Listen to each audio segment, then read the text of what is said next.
رحمۃ اللہ فرماتے ہیں کہ مرنے والوں سے اور ڈھلنے والوں سے کیا محبت کرنی، اگر کرنی ہی ہے تو محبت اس سے کرو جو حی و قیوم ہے، ہمیشہ زندہ رہنے والا اور باقی رہنے والا ہے۔ تو انسان اگر اللہ سے تعلق جوڑتا ہے تو اللہ تعالیٰ اس بندے کے ساتھ نبھا کے دکھاتے ہیں۔ تو ہم اللہ کو اپنا دوست بنائیں۔ چنانچہ حضرت موسیٰ علیہ السلام کے پاس بنی اسرائیل کے لوگ آئے، اے اللہ کے نبی علیہ السلام، بڑا عرصہ ہوا بارش نہیں ہوئی، پانی کی قلت ہے اور جانور بھی پریشان ہیں، انسان بھی پریشان ہے، آپ دعا کیجئے۔ حضرت موسیٰ علیہ السلام نے فرما دیا کہ اچھا، ساری قوم کے لوگ باہر ویرانے میں آئیں اور میں دعا کرواؤں گا۔ چنانچہ حدیث پاک میں آتا ہے کہ 70,000 لوگ اکٹھے ہوئے۔ حضرت موسیٰ علیہ السلام نے خوب دعا مانگی، اللہ تعالیٰ سے گڑ گڑا کے فریاد کی، مگر بارش کے کوئی آثار نہیں تھے۔ جب کافی دیر دعا کرنے کے بعد بھی بارش نہ ہوئی تو موسیٰ علیہ السلام نے پوچھا، اے اللہ، آپ کا ایک نبی آپ سے اپنی امت کے ساتھ مل کے دعا کر رہا ہے اور آپ کی طرف سے قبولیت کے آثار ظاہر نہیں ہو رہے۔ رب کریم نے فرمایا کہ اس قوم کے اندر ایک بندہ ہے جو 40 سال سے میرے ساتھ لڑائی کر رہا ہے گناہ کے ذریعے سے، یعنی وہ گناہ کر کے میرے ساتھ گویا لڑائی میں لگا ہوا ہے، اور اس کی وجہ سے میں بارش نہیں برسانا چاہتا۔ تو حضرت موسیٰ علیہ السلام کو اس بات پہ بڑا تعجب ہوا۔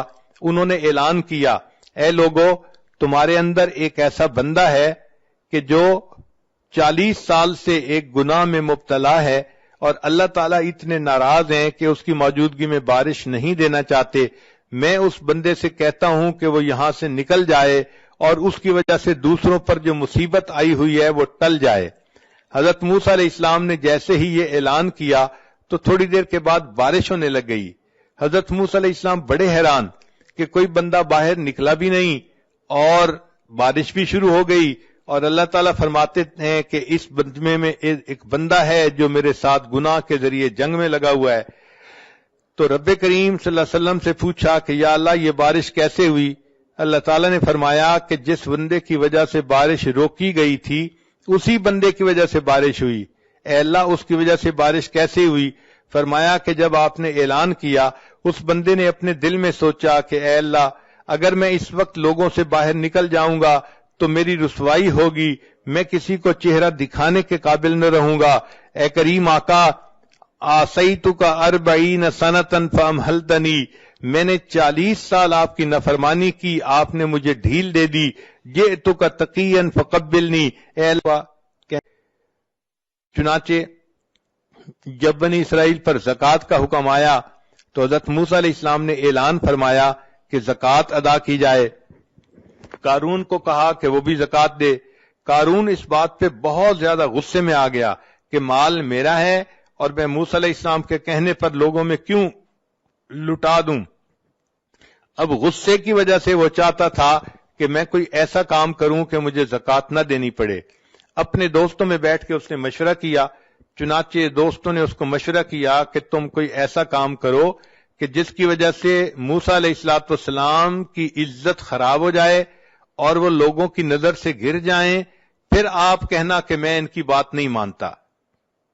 چنانچہ اس نے ایک عورت کے ساتھ رابطہ کیا اور اس کو کہا کہ میں تمہیں اتنے اتنے پیسے دوں گا، تم مجمع میں کھڑے ہو کے الزام لگا دینا کہ موسیٰ علیہ السلام نے میرے ساتھ حرام کاری کی ہے۔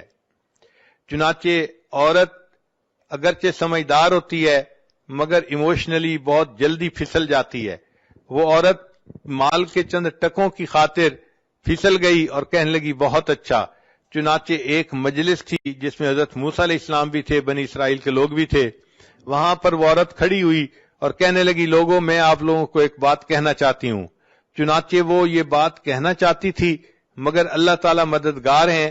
حضرت موسیٰ علیہ السلام کا روب ایسا تھا کہ وہ کوئی بات نہ کر سکی اور کہنے لگی کہ بھئی مجھے تو قارون نے پیسے دینے کا وعدہ کیا تھا اور یہ کہا تھا کہ تم موسیٰ علیہ السلام پر بہتان لگا دو، اور موسیٰ علیہ السلام نے تو میرے ساتھ کوئی ایسا کام نہیں کیا، وہ تو بالکل پاک ہیں اور صاف ہیں۔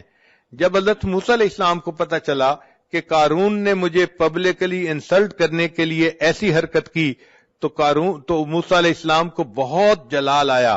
اللہ تعالیٰ سے دعا کی، اے اللہ، آپ مہربانی فرما دیجئے اور اس میری تکلیف کو دور کر دیجئے۔ رب کریم نے فرمایا کہ اے میرے پیارے موسیٰ علیہ السلام، میں نے تھوڑی دیر کے لیے زمین کو تمہارے ماتحت کر دیا، جو حکم آپ زمین کو دیں گے وہ حکم زمین مانے گی۔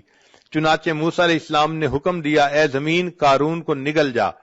قارون تیسرا حصہ زمین کے اندر دھنس گیا۔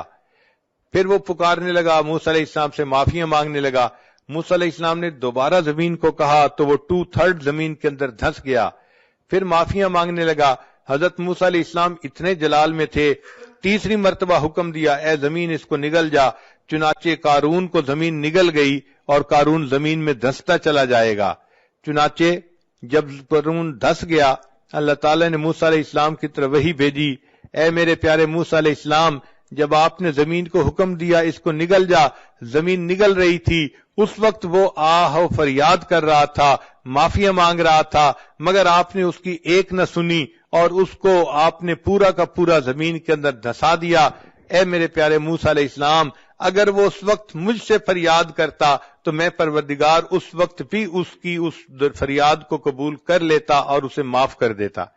تو رب کریم تو اتنے مہربان ہے کہ ان کی مہربانی کے بارے میں کوئی بندہ سوچ ہی نہیں سکتا۔ کتابوں میں لکھا ہے، ایک بندہ بت پرست تھا، ایک رات اس کو کوئی کام تھا تو اس نے کہا کہ میں آج رات بت کی عبادت کروں گا اور دعا مانگوں گا۔ چنانچہ وہ ساری رات یا سنم کہہ کے پکارتا رہا، دعا مانگتا رہا۔ اس کے اوپر نیند کا غلبہ ہو گیا۔ اب جب نیند کا غلبہ ہوا تو نیند کے غلبے میں یا سنم کہتے کہتے اس نے زبان سے نکلا یا سمد۔ سمد اللہ تعالیٰ کا نام ہے۔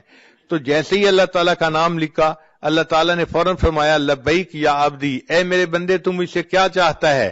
فرشتے حیران ہیں، اے اللہ یہ بت پرست ہے، یہ صنم کو پوجنے والا، یہ ساری رات صنم کو جو ہے پکارتا رہا، نیند کے غلبے کی وجہ سے آپ کا نام اس کی زبان سے نکل آیا اور آپ فوراً متوجہ ہوئے، لبیک یا عبدی، میرے بندے بتاؤ تم کیا چاہتے ہو؟ اللہ تعالیٰ نے فرشتوں کو فرمایا کہ فرشتوں، اس بندے نے بت کی پرستش کی، ساری رات بت کو پکارتا رہا اور بت نے کوئی جواب نہ دیا، اگرچہ میرا نام غفلت کی حالت میں اس کے منہ سے نکلا، اگر میں بھی جواب نہ دیتا پھر مجھ میں اور بت میں کیا فرق رہتا؟